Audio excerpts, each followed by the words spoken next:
When it's time to replace your wiper blades, a Mopar authorized dealer can provide you with the right set for your vehicle, and you can install them yourself in just a few minutes.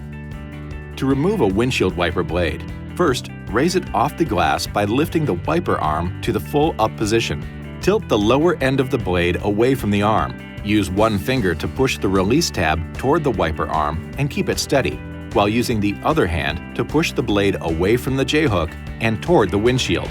Position the replacement wiper blade under the J-hook and insert the bracket into the hook.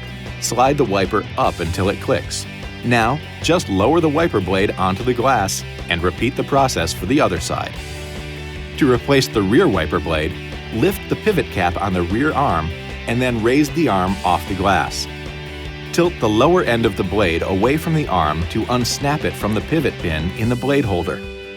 Install the replacement wiper blade's pivot pin into the blade holder and press the blade until it snaps into place.